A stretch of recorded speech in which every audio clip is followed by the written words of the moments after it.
Oh, welcome back to Highlands. Postcards from the finish line. My name is Bob Babbitt, and with Highlands, stop your cramp, not your race. We're also brought to you by Polar.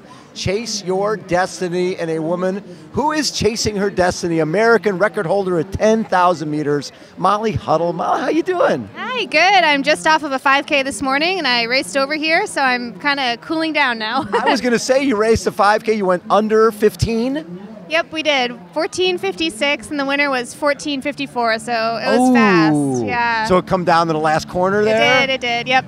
Nice. Yeah. It's never fun to lose those, but it's always fun to have that type of competition, right? It was exhilarating, and then at the very end, it got nerve-wracking. Right, so. and it's early in the season. Yeah, yep. Love that. So take me back. Running, was running always your sport? What were you doing growing up?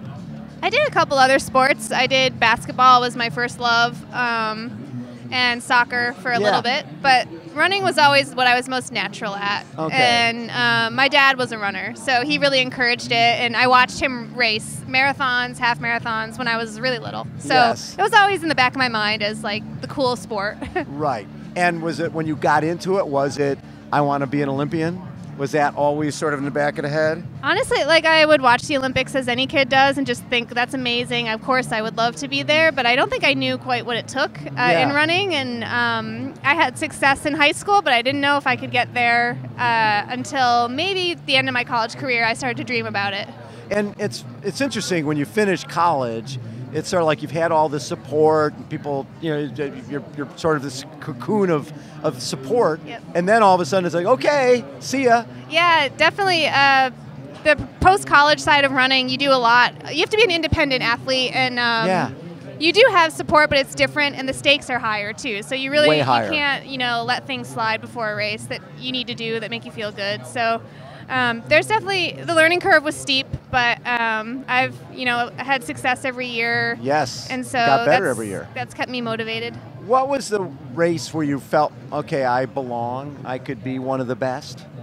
I don't think I felt like I belonged until I qualified for the Olympic trials in college as a sophomore. And I placed 7th in the final, which is far away from making the team, but I think just to make the meet. Making the finals, yeah, even to be at that meet, I thought, okay, one day I'd like to come back and hopefully be eyeing the top 3 spots, but I'd say that was when I thought about it, yeah. And talk a little bit about, because I think last year, you won the 5 and the 10 in the trials? Yeah, yep. That's sort of announcing your presence with authority when you win both. Yeah, that was a really tough double. It was challenging. The women that I was running against did not make it easy, for sure. And with prelims and finals, it was a tiring week, but it was a special thing to be able to say that you did that. So, was it one of those things where you thought about making a choice? I'm going to run the 5 or the 10, but doing both, sometimes you can compromise both of them. Right, yeah. Luckily, my main event is the 10K, and it was over first. Otherwise, I don't think we would have tried it. But, I thought it was a good test of my recovery and endurance, and I knew I'd get great competition, and, that's all I want. Like, I don't want it to be easy. So it was a good memory, for sure. What was the Rio experience like for you? Rio was actually really smooth. You heard a lot of stories of people worried going down there that there would be traffic or they'd get sick or there'd be mosquitoes.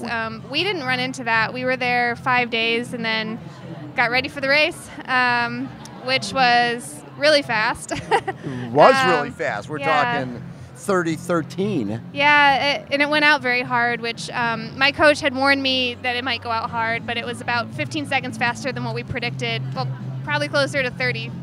In the first 5K. So it was really one of those special 10Ks where everyone was running hard from the gun. There was no tactics. It was just a time trial almost. And I tried to hang on the best I could. And I hoped a few girls would come back to me at the end.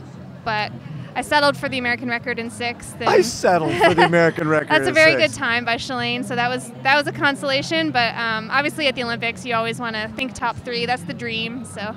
Well, but so London was the first Olympics, correct? And you made the finals. Yep.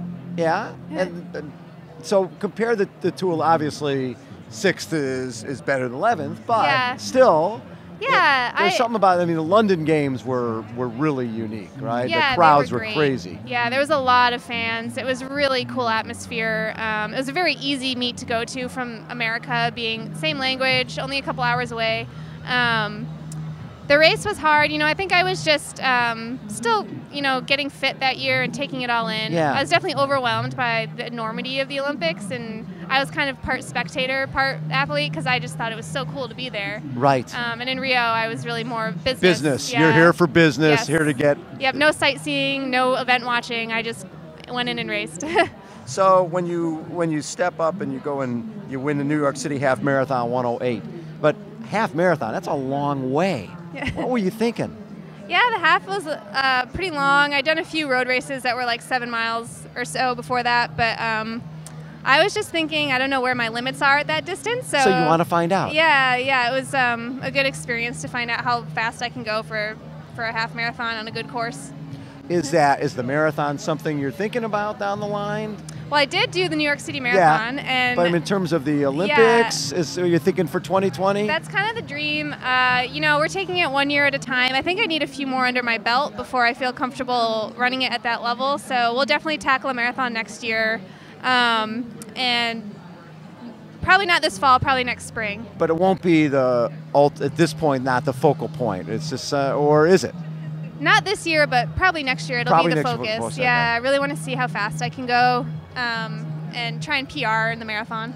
Does the marathon, is a marathon something you like after you ran it? Was it something, because people usually run that first one and go, never again, right? Or, you know what, I can race this. Because someone who comes from your pedigree of racing, just sort of surviving or just doing it, okay, I have to worry about my nutrition and not racing isn't as much fun. Right. I definitely wanted to give it, as good of a run as I could, and I did like it. The training was different. I missed some of the faster track workouts that I find fun, but yes. I really love the race. I like how it takes so long to prepare for it, and the stakes are a little higher. It's just more extreme in that way. And it's definitely more extreme of a race. It's 26.2 miles. A lot can happen. But I definitely want to come back and run another one. And I came off New York thinking I can improve in a few places, even off of a day that I was pretty happy with. So I did like it. I kind of caught the bug, I think. Look at you. Yeah. You're going to from 10K, from setting the American record at 10K. Well, of course, if you're going to run a marathon, you've got to have that 5K, 10K speed. In this day and age, you can't just be a marathon specialist. It's true, yeah. So is this something, as you're gearing up for marathon, you'll maintain 5K, 10K, because you got to have that to run a fast marathon? I think so. I'd like to think we can pop down and do some road races at shorter distances. Just to keep that there. And there's so many great road races in the U.S. alone that, that opportunity is always there. So that's the plan going forward. I think next year it'll be a lot of that. Any idea what marathon you want to run yet, or it would be international, or here, or you'll wait and see? Yeah, I'd love to run a major, and spring is probably when we'll fit it in. So Boston would be great, London would be great. I'll be watching them both in the next, I was Monday going to say, next week, thinking I'd love to be out there. So you'll be watching this race, sort of a little bit of a scouting mission. Yes, very much. That is very cool. And you said you're going to be heading over to London too, or you'll be watching online? I'll be watching online. Yeah, but you have to get up pretty early, I think, to watch. Yeah. I remember watching my training partner, and we got up at 4 a.m., and it's definitely worth it. But it was early. So where are you training now? Providence, Rhode Island. So just up the road. Okay. Yep. So no altitude and all that type of stuff? And we're actually going to altitude Tuesday. So we travel to Arizona about twice a year. Little Flagstaff workout? Yep, okay. Yeah. So how does your year split up? So some time in Flagstaff, some time in Providence? Yeah, we spend, Providence is our main residence, and then we go to Arizona for some warm weather training in Scottsdale, January, February. And then usually before track season, we go to Flagstaff for a month. So it's usually like April or May. Okay. Yeah.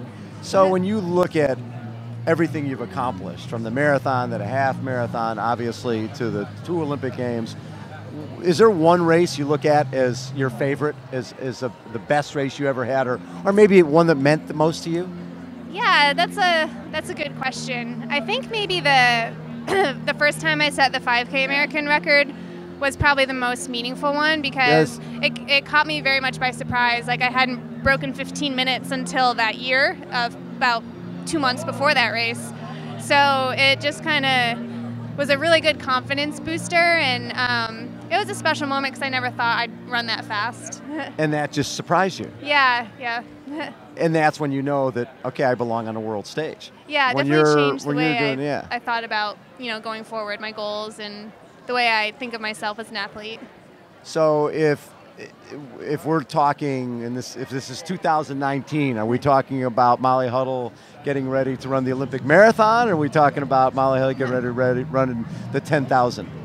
Yeah, I'd love to run the marathon at the Olympics. My coach, that's my plan, and my coach says keep the 10K option open just in case, but I'd love to run the marathon for the USA. That'd be great. I love it. Yeah. Molly, thanks so much for taking time. Thanks. Always a pleasure to chat with you. Yeah. Congratulations on the race today. Thank you. Sub 15 in mid-April is not a bad place to be. Yeah, I'll take it. Love it. Yeah. Molly Huddle has been our guest. That is a wrap for our second day of Postcards from the Finish Line, presented by Highlands. Remember, stop your cramp, not your race. And we're also brought to you by Polar. Chase your destiny, which Molly Huddle is certainly doing. Thanks, everybody, for tuning in today, and we'll be back at you tomorrow.